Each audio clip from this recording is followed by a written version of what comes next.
بھی کہتا ہے، کہا کہ حضرت میرے اختیار میں تو اتنا ہی ہے، تو کہا بس اتنا ہی، اللہ میاں بھی تجھے اتنا ہی اختیار دیا، باقی کا آدھا تو اللہ میاں اپنے اختیار میں رکھا بلکہ اس سے کہیں زیادہ رکھا۔ تو کہا رسول کریم صلی اللہ علیہ وسلم نے اللہ کے اختیارات میں سب کچھ ہے، آدمی اس چیز کو سمجھ کر آگے بڑھا تو جو چیزیں اپنے اختیار میں ہیں اس کو بھی طریقہ بتایا گیا نبی کریم صلی اللہ علیہ وسلم کا، اس طریقے پر اگر یہ عمل کرے گا تو یہ طریقہ بھی اس کے لیے انشاءاللہ ثواب کا اور پھر اس کو جو ہے نجات کا ذریعہ بن سکتا ہے۔ مثلا کھانا کھا رہا ہے اپنے پیٹ کے لیے، اپنے بھوک کے مٹانے کے لیے، اپنے جسم میں طاقت آنے کے لیے، پانی پی رہا ہے اپنی پیاس بجھانے کے لیے، جسم میں جو ہے توانائی باقی رکھنے کے لیے۔ تو کہا جب یہ آدمی پانی پی رہا ہے، کھانا کھا رہا ہے، لیکن اگر وہ اللہ کے نبی کا بتایا ہوا طریقہ اختیار کر کے کھا رہا ہوگا تو اس کے لیے ثواب بھی ہوگا، ایک ایک دانے کا حساب کل اللہ میاں کے پاس دینا ہوگا۔ عین کہا کل قیامت میں اللہ تعالیٰ ہر چیز کا حساب پوچھے گا، یہاں تک کہ ایک ایک دانے کا کھانے کے دانے کا بھی حساب پوچھے گا۔ اب جہاں حساب پوچھے گا تو اس کے پورے حساب کو صحیح طور پر جواب دینا پڑے گا، اگر نہیں دیا تو ظاہر بات ہے اس کا عذاب ہوگا۔ تو یوں فرمایا جو نبی کے طریقے پر کھانا کھایا، دوسرا اس کی پیاس بجھے گی، لیکن ایک ایک قطرے پانی کا حساب دینے سے یہ بچ جائے گا، ایک ایک دانے کا حساب دینے سے بچ جائے گا، اور پھر اتنا ہی نہیں ہوگا بلکہ لکھا ہے حدیث میں ایک دانے کا حساب تو کیا دے گا، پیٹ تو بھر جائے گا، لیکن ایک ایک دانے پر ایک ایک نیکی بھی اس کی لکھی جائے گی۔ کتنے نیکیاں ہوں گے، جتنے دانے کھایا اتنے نیکیاں لکھے، بلکہ ایک بات اور آگے لکھا، ایک نیکی لکھی جائے گی اور ایک گناہ مٹایا جائے گا، گویا جو گناہ کیا تھا وہ گناہ بھی اس کا ختم ہو جائے گا۔ تو گویا نبی کا طریقہ آدمی کے لیے دنیا میں بھی راحت ہے، سہولت ہے، عزت بھی ہے اور اللہ کے پاس ثواب بھی ہے۔ تو فرمایا جو طریقہ نبی کا اختیار کرے گا اللہ کے یہاں پر سے ثواب کا تو مستحق ہوگا ہی ہوگا، مگر اللہ نے یوں کہا قل ان کنتم تحبون اللہ فاتبعونی یحببکم اللہ، جو نبی کا طریقہ اختیار کرے گا اللہ اسے اپنا بنائے گا، چاہت اللہ کی ہوگی، اس بندے سے دوستی یا اس بندے کی قربت کا معاملہ اللہ کا معاملہ ہوگا۔ تو جو آدمی اللہ کا دوست ہوگا، اللہ کا چہیتا ہوگا، وہ دنیا میں بھی پریشان نہیں ہوگا، آخرت میں بھی پریشان نہیں ہوگا۔ چنانچہ رسول کریم صلی اللہ علیہ وسلم نے فرمایا انسان کو جو اختیارات دیے ہیں تو اس اختیارات کو بھی آدمی اختیار کرے، جائز طریقے پر کرے اور نبی کے طریقے پر کرے۔ لباس پہنے تو ایسا لباس پہنے جیسا نبی بتائے تھے، یہاں تک کہ اپنی ضرورت کو جا رہا ہے پیشاب خانے پاخانے میں بھی تو نبی کا طریقہ اختیار کرے۔ کیا ہے نبی کا طریقہ؟ بایاں پیر اندر ڈالے اور دعا پڑھے، باہر ہی دعا پڑھے، اللہم انی اعوذ بک من الخبث والخبائث، یہ پڑھ کر اندر جائے اور دایاں پیر ڈالے، اور جب پیشاب پاخانے سے فارغ ہو جائے تو واپس آتے وقت میں سیدھا پیر باہر ڈال کر آئے اور دعا پڑھے۔ کیا پڑھے؟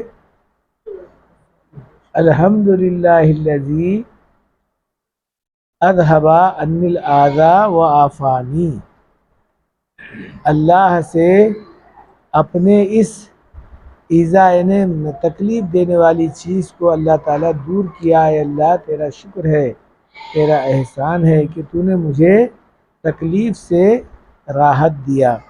اب یہ کرے گا تو اس کا پیشاب کا پیخانے کا کرنا اس کی صحت کی علامت بھی ہوگی اور دوسرا ثواب کی بات بھی ہوگی۔ جو نبی کا طریقہ اختیار کرے گا اس کے لیے ثواب بھی ہوگا اور رضائے خدا بھی ہوگی، اور تکلیف دنیا کی بھی دور ہوگی، آخرت کی بھی دور ہوگی۔ اب اس کی مثال یوں سمجھیے، اس کو خریدنے والا خریدا، پیسے دے کر خریدا، 1000 2000 3000 جو بھی دیا، پسینے کا پیسہ لگا کے بکرا لے کر آیا اور بسم اللہ اللہ اکبر بول کے چاقو مارا پیٹ میں، خون نکلا اس کا، تھوڑی دیر کے بعد بکرا مر گیا۔ کیا اب اس کا کھانا جائز ہے؟ کیوں جائز نہیں؟ بکرے کو کاٹتے ہیں بسم اللہ اللہ اکبر بول کر ہی تو کاٹتے ہیں، کیا اور کچھ تو بھی بولتے ہیں؟ ہاں ارے معلوم ہے کیا نہیں ہے؟ ہاں پھر بسم اللہ اللہ اکبر بول کے چاقو مارا، خون نکل گیا، بکرا مر گیا۔ تو گلا کاٹنے کے بعد میں تو بکرا مرتا ہے کہ نہیں مرتا؟ پھر یہ بکرا پیٹ میں چاقو مارنے کے بعد میں بھی مر گیا، پھر کھانا کیوں جائز نہیں؟ کھانا کیوں جائز نہیں؟ کوئی اگر پوچھا تو کیا بولیں گے؟ تو اس کا جواب یہ ہے ہمارے نبی کا طریقہ اختیار نہیں کیا اسی لیے ناجائز۔ طریقہ کیا تھا نبی کا؟ گلے پہ چھری چلانا، وہ بھی بسم اللہ اللہ اکبر بول کے چلانا۔ اگر کوئی بسم اللہ الرحمن الرحیم بولا تو اب یہ کھانا اس کے لیے موضوع نہیں بلکہ ناجائز ہوگا۔ اے اللہ تو نہایت رحم کرنے والا رحیم ہے، اللہ میاں کو بول رہے نہایت رحم کرنے والا، بکرے کا گلا کاٹ لے تو جائز کہاں ہوتا؟ ناجائز۔ تو اسی لیے سورہ توبہ میں اس سے پہلے بسم اللہ لکھا ہوا نہیں ہے۔ کوئی پوچھنے والا اگر پوچھا ہر سورت پر بسم اللہ لکھی ہوئی ہے، سورہ توبہ میں بسم اللہ کیوں نہیں لکھی؟ تو اس کا جواب یہی ہے بسم اللہ الرحمن الرحیم کے کیا معنی؟ اے اللہ تو نہایت رحم کرنے والا رحیم ہے، کریم ہے بہت۔ تو اسی طرح سے بکرے کے ذبح کرتے وقت میں بھی بسم اللہ الرحمن الرحیم نہیں بولیں گے، صرف بسم اللہ اللہ اکبر بولیں گے۔ ہم نام لیتا ہوں میں اللہ کا جو سب سے بڑا ہے، یہ بول کر ذبح کرے تو جائز ہوگا، اگر ایسا نہیں بولا تو ناجائز ہوگا۔ تو کہا جو آدمی اللہ کے نبی کا طریقہ اختیار نہیں کرے گا، چاہے وہ حلال پیسے سے ہی کمایا ہو اور صحیح طریقے پر بسم اللہ اللہ اکبر بول کر ہی چھری مارا ہو لیکن گلے پر چھری نہیں مارنے کی وجہ سے وہ بکرا ناجائز ہوگا، وہ جانور ناجائز ہوگا، اس کا کھانا جائز نہیں ہوگا۔ تو اسی طرح سے زندگی میں بھی آدمی اگر کوئی غیر ضروری کام نبی کے طریقے کے علاوہ کرے گا تو یہ ناجائز ہوگا۔ غیر ضروری کام کرنے کا، ابھی تک وہی بول رہا ہوں، غیر ضروری کام کرے نا، جوتے کھاتے، دنیا میں بھی جوتے کھاتے، آخرت میں بھی جوتے کھاتے۔ تو کیا بول رہا تھا میں؟ جو نبی کا طریقہ اختیار نہیں کرا اس کی زندگی بھی ناکارہ ہوگی۔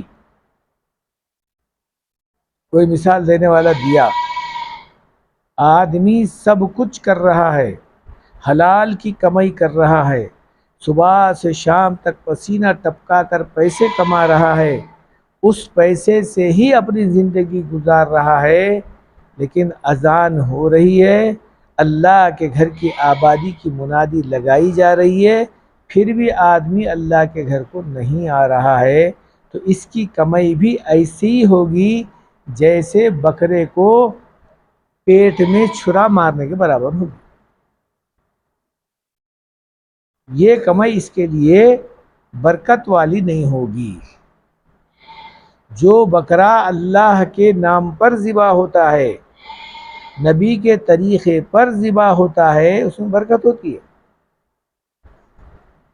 کتنے بکرے کٹتے ہیں صبح سے شام تک کا دنیا میں؟ ارے ٹانڈور میں ہی لے لو، ٹانڈور میں کم سے کم 500 بکرے کٹتے ہیں۔ کتنے؟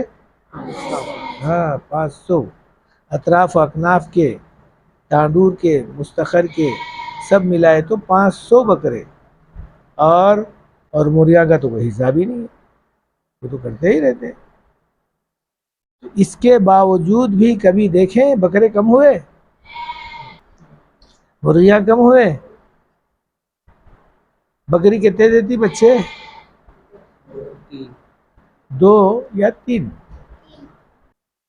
مرغی دیتی ہوں گی 10 12 15، لیکن اس کے باوجود کھانے والے لاکھوں، کٹنے والے ہزاروں کٹ رہے ہیں، ذبح ہو رہے ہیں، کھا رہے ہیں۔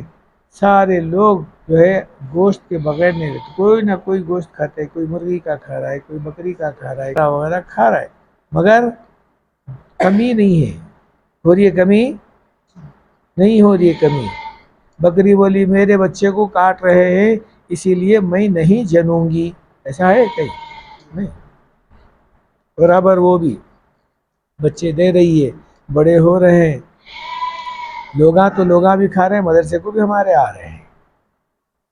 اس کے باوجود بھی اللہ میاں ان کو تو کہا جو نبی کے نام پر، طریقے پر، جو اللہ کے نام پر کرتا ہے اس میں برکت ہوتی ہے، برکت ہوتی ہے۔ گھوس کو دیکھے، گھوس کو، جانور خنزیر کو کتنے دیتا بچے ہونے؟ کم سے کم 12، 10 12 8 9 10 11 12، بعض وقت میں تو اس سے بھی زیادہ۔ کھانے والے کتنے لوگ آئے اس کو؟ گاہے مائے کوئی تو بھی ہوں گا، کوئی کھاتا ہے اسے؟ نہیں کھاتا۔ لیکن اس کے باوجود بھی ان کے جو ہے مندے دیکھے کہیں تو بھی، چلو بھائی گھوسوں کو پالنے والے لوگ یہ 1000 گھوساں پال رہے ہیں، نہیں دیکھے مندے ان کے دیکھے؟ ارے بکریوں کے مندے دیکھے کیا نہیں دیکھے؟ بکرے کے مندے دیکھ رہے ہیں، مرغیوں کے جو ہے پولٹری فارم کے مندے بھی دیکھ رہے ہیں۔ جو کہا پولٹری فارم کے بڑے بڑے پولٹری فارم کے جو ہے، اس کے باوجود یہ سور کے بچے، ان کے اندر برکت نہیں، کیونکہ نہ اللہ کے نام پہ ذبح ہوتے، نہ نبی کا طریقہ اختیار ہوتا، اسی لیے اللہ میاں ان کے اندر برکت نہیں رکھا۔ تو کہا جو اللہ کے نام پر کام نہیں کرتا، اللہ کے نبی کے طریقے پر اپنے آپ کو لے کر نہیں چلتا، تو اس کی زندگی میں بھی برکت نہیں۔ اسی لیے آج بھی مسلمان چاہے کتنا ہی لوگ تنگ کرے، کتنا ہی لوگ پریشان کرے، کتنا ہی لوگ تانا دے اور تانا زن کرے، لیکن اللہ کا فضل اور کرم کا معاملہ یہ ہے، مسلمان کی نسل بڑھتے ہی جا رہی ہے، کم نہیں ہو رہی۔ لوگ آج پریشان ہیں کہ ساری دنیا میں مسلمان بڑھ رہے ہیں، ان کو کیا کیا جائے، ختم کرنا، مارنا، نکالنا، یہ سب ہو رہا ہے، لیکن پھر بھی اللہ میاں کی طرف سے انتظام ہوتے چلے جا رہا ہے۔ اور یوں کہا جا رہا ہے کہ اللہ نے مسلمانوں کے زندگی میں چونکہ برکت رکھا ہے، اللہ کا نام رکھا ہے، نبی کا طریقہ رکھا ہے، تو ان کی زندگی میں برکت ہوگی۔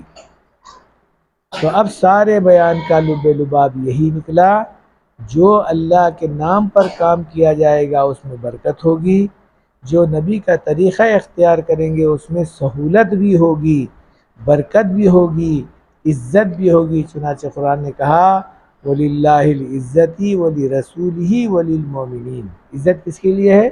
اللہ کے لیے، اور عزت رسول اللہ کے لیے ہے، اور عزت اس مسلمان کے لیے ہے جو دونوں کی بات مان کر اپنی زندگی چلاتا ہے، گزارتا ہے۔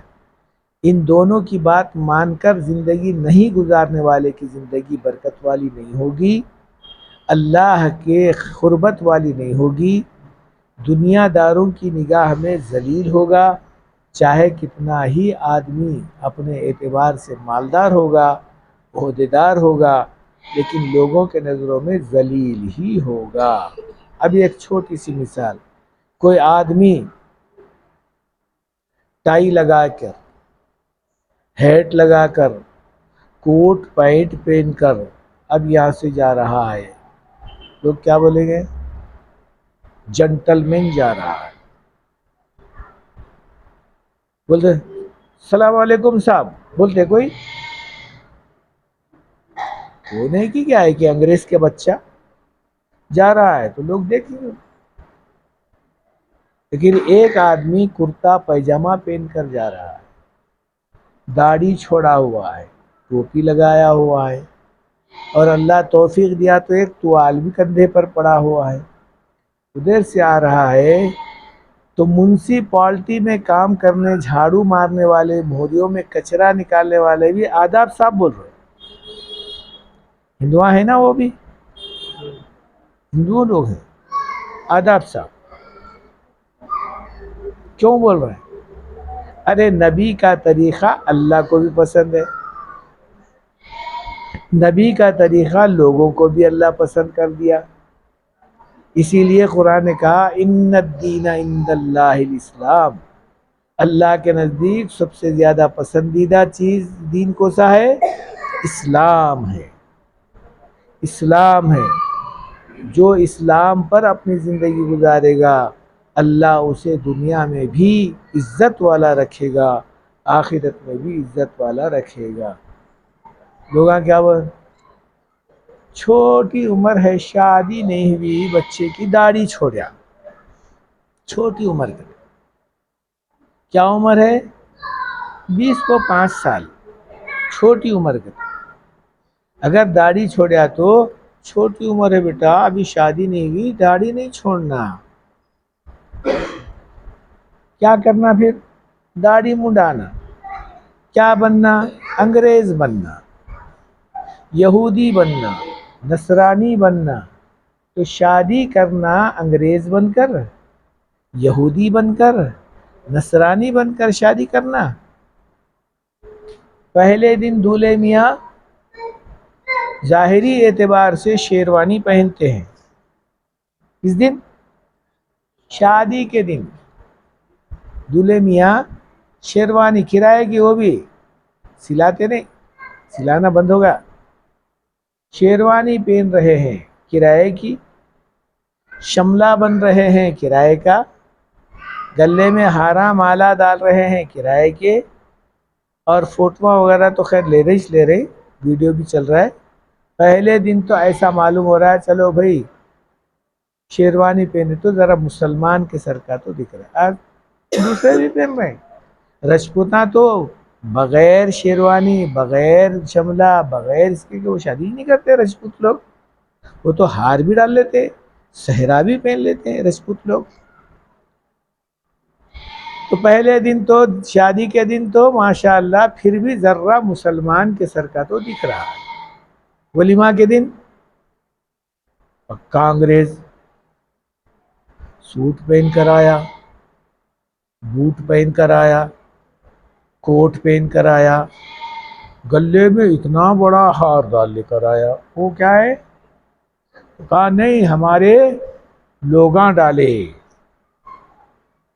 ارے گناہوں کا ہار ڈال لے کر آیا، کیا ہی اچھا ہوتا کہ اللہ کا اور رسول اللہ کا ہار ڈال لیتا، ایسا نہیں ہوا، ٹوپی تو غائب ہو گئی، اور جو ہے جسم پر انگریز کا سوٹ پہنایا گیا اور انگریز بن گیا دوسرے روز.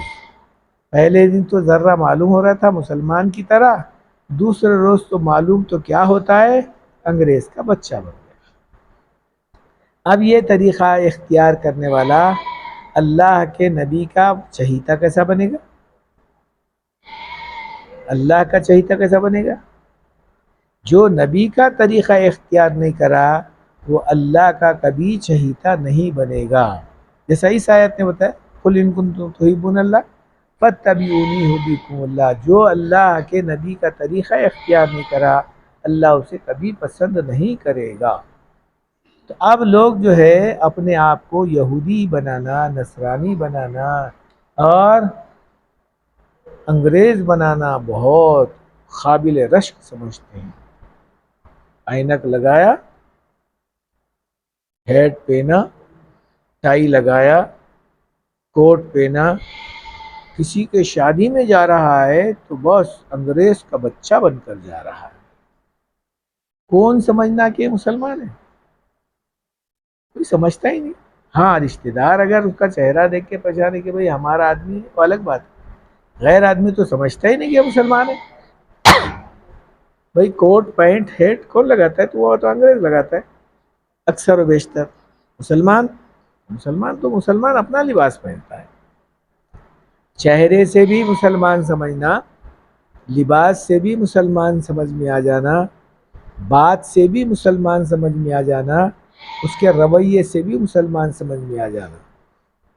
ایک شادی میں گیا میں، چمپا پیٹ حیدرآباد، آج سے قریب 40 سال پہلے.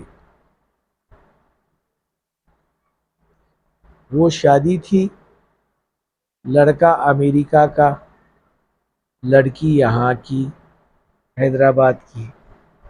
چونکہ لڑکی کے باپ میرے دوست تھے، دیے مجھے رخا اور پھر یہاں سے لے کر جانے کا انتظام بھی کرے. میں گیا، چونکہ میری عادت تھی کہ بھئی ارے اتنا بڑا فنکشن ہال ہے، اس کا کرایہ کیا ہے بھائی؟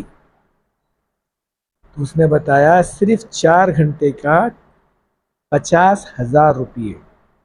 اب تو یہاں تو اور زیادہ ہو گیا ٹانڈور شریف میں. تو اب حیدرآباد کا معاملہ تھا آج سے 40 سال پہلے.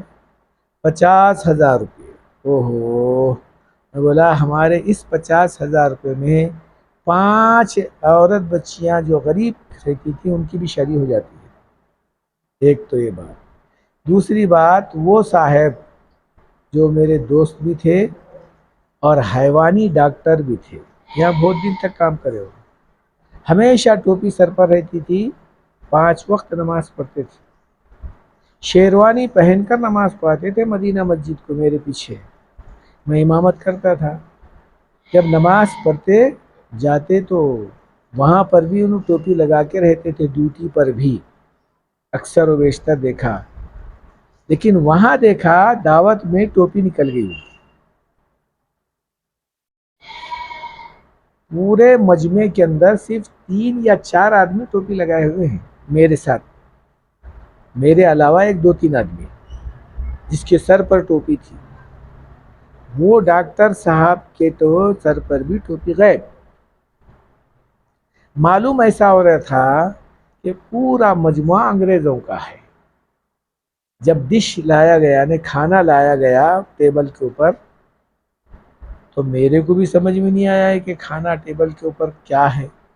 بعض وقت میں بھی کنفیوز ہو گیا، متغیر ہو گیا کہ بھئی کون سا ڈال لینا چاہیے کون سا نہیں ڈالنا چاہیے. 5-6 نمونے کا جب کھانا آتا ہے کبھی ہم دیکھے ہی نہیں کھانا تو بہت دور کی بات ہے، دیکھے ہی نہیں. تو میں بولا بھئی ذرا یہاں دماغ اختیار کرنا پڑتا ہے، لوگوں کے سامنے داڑھی والے لوگ بیوقوف نہ سمجھے جائیں. تو میں خاموش بیٹھا تھوڑی دیر کے لیے. لوگ پہلے جو ڈال لے رہے ہیں وہ ڈال لینا چاہیے. کھارا مٹھائی کے نمونے کا ہے وہ. جب لوگ ڈال لینے لگے تو پھر میں دیکھا کہ بھئی وہ چیز پہلے ڈالی جا رہی تو یہ کھارا ہی ہوگا. جب لے کر ڈالے ہاں تو کہا اتنے نمونے کا کھانا، لوگ کھائے تھوڑا اور پھینکے زیادہ، ایسا چک رہے ایسا پھینک رہے، ایسا چک رہے ایسا پھینک رہے۔ پھر میں اسی ایک ساتھی سے پوچھا، ارے بھائی یہ کھانا اتنا زیادہ بھی ہو رہا ہے اور پھینکا بھی زیادہ جا رہا ہے۔ اجی مولوی صاحب تمہارا زمانہ نہیں ہے، تمہارا کھانا نہیں ہے، یہ کھانا اور کا ہے، یہ تو انگریزوں کا کھانا چلتا ہے ایسا، یہاں کھایا کم جاتا ہے، پھینکا زیادہ جاتا ہے۔ تو ایسا معلوم ہو رہا تھا کہ شاید یہ لوگ اس کھانے کی بھی قدر نہیں کرتے۔ تو اللہ فرما رہے ہیں جو نعمت میں دیا ہوں اگر تم اس کی قدر نہیں کرو گے تو پھر یاد رکھو تمہاری بھی کوئی قدر نہیں ہے میرے پاس۔ اسی لیے حکم ہے کہ ایک دانہ بھی ہمارے نوالے میں سے کھاتے وقت میں نیچے گر گیا تو اس کو اگر نیچے گر گیا دستر سے نیچے، دستر بچھانے کا یہ مقصد ہے کہ دستر سے اوپر اٹھا کے کھا لینا چاہیے، اگر نیچے گر گیا، اگر کچھ کچرا لگ گیا تو اس کو جھاڑنا، اس کو نکال کے کھا لینا، کیونکہ برکت والا کھانا رہتا ہے جو شیطان وہاں سے ہاتھ مار کے گرا دیتا ہے۔ لیکن یا برکت کا چھوڑو، عزت کا چھوڑو، یہ کہ بھئی اللہ کی ظلمت والا کھانا بنتا ہے جو نیچے گرایا نہیں جاتا بلکہ پھینکا جا رہا ہے۔ تو ایسی چیزوں کے اندر اللہ کی طرف سے برکت کیا ہوتی ہے، رحمت کیا ہوتی ہے، بلکہ اللہ کی طرف سے ظلمت ہوتی ہے۔ ظلمت کے کیا معنی؟ اندھیرا۔ ظلمت کی کیا معنی؟ اندھیرا ہی اندھیرا۔ جو چیز اندھیرے میں کھائی جاتی ہے اس میں کیڑے پڑے مکوڑے پڑے، کیا دکھتا ہے؟ نہیں دکھتا، سب کھا جاتا ہے۔ اب جو آدمی کھا رہا ہے اسے احساس تک نہیں ہوتا کہ کھانا کا ہی کا ہے، صرف کھانے سے مطلب، کھاؤ، سامنے آ گیا کھا جاؤ، سامنے آ گیا کھا جاؤ۔ ارے بھائی عیسیٰ علیہ السلام کا کھانا ہے، کس کا کھانا ہے؟ جائز کھانا ہے، ناجائز کھانا ہے، اچھا ہے برا ہے، وہ دیکھ کر آدمی کھایا جائے، یہ ایمان والے کا کام ہے، مسلمان کا کام ہے۔ مسلمان ایسا ہی نہیں کھاتا لڑک کے سو ڈلی حلال نہیں بولتا، بلکہ دیکھ سمجھ کر کھاتا ہے کہ جو پیٹ میں جاتا ہے بس اسی انداز سے خون بنتا ہے، جو خون بنتا ہے بس اسی موافق عمل ظاہر ہوتا ہے۔ اگر جائز کھانا گیا تو عمل جائز بنتا ہے، ناجائز کھانا اندر گیا تو ناجائز کام بنتا ہے، اور اولاد بھی ناجائز پیدا ہوتی ہے جو بعد میں باپ کو الٹے سیدھے باتیں کرتی ہے، ماں باپ کو غیر غلط باتوں کے اندر ملوث نہیں کرتی بلکہ بعض وقت میں مارتی بھی ہے، ایسی اولاد پیدا ہوتی ہے۔ تو یہ سب طریقہ کیوں؟ اس واسطے کہ اللہ کے نبی کا طریقہ اختیار نہیں کیا گیا، اللہ کا نام اس کے اوپر نہیں لیا گیا، یہ ساری چیزیں ہوتی ہیں، زندگی اس کی دوبھر ہو جاتی ہے۔ اسی لیے ہم ہر وقت میں اللہ کا نام لے کر کام کریں گے۔ اسی کو اللہ نے کہا تم کو خود مختار نہیں بنایا گیا، کچھ اختیارات تم کو بھی دیے گئے، جیسا بسم اللہ کا پڑھنا اختیار میں دیا گیا، سیدھا بیٹھ کے کھانا اختیار میں دیا گیا، ہاتھ دھو کر کھانا اختیار میں دیا گیا، اور الحمدللہ کہنا اختیار میں دیا گیا، اور تین نمونے میں سے ایک نمونے میں بیٹھ کے کھانا اختیار میں دیا گیا، اور برتن صاف کر کے کھانا اختیار میں دیا گیا، اور کھاتے وقت میں اچھی نیت، نیکی کی نیت کرنا اختیار میں دیا گیا، کھانے کے بعد الحمدللہ سبحان اللہ بولنا اختیار میں دیا گیا۔ ان سب کو اختیار میں دیا تو اختیار کرنا پڑتا ہے۔ اختیار اگر کرا تو پھر اس میں آپ کو ثواب ملے گا، اگر نہیں کرا تو ثواب نہیں ملے گا، الٹا عذاب ہو جائے گا، جس کی زندگی دوبھر ہو جائے گی۔ بس اس کی مثال ایسی ہے، اندھیرے میں کھا رہا تو چمٹی بھی کھا لیا، کیڑا بھی کھا لیا، مکوڑا بھی کھا لیا، پھر اس کے بعد میں کیا ہوگا؟ چند روز کے بعد وہ بیمار ہو جائے گا، اتنا زیادہ بیمار ہو جائے گا کہ اس کو موت کے گھاٹ اترنا بھی پڑتا ہے۔ کیا مطلب ہوا؟ جو آدمی کھانا کھاتے وقت میں اس کا خیال نہیں کرا کہ جائز ہے کہ ناجائز ہے، چند روز کے بعد اس کے اندر جا کر یہ بے ایمانی کا شکار بن جائے گا۔ جب ایمان ختم ہو جائے گا تو آدمی دنیا میں بھی ذلیل ہوگا، آخرت میں بھی ذلیل ہوگا۔ تو ساری باتوں کا لب لباب کیا نکلا؟ ہم کو جو اللہ اختیار دیا ہے اس اختیار کو اختیار کرنا. کون سا طریقہ؟ نبی کا. کون سا طریقہ؟ نبی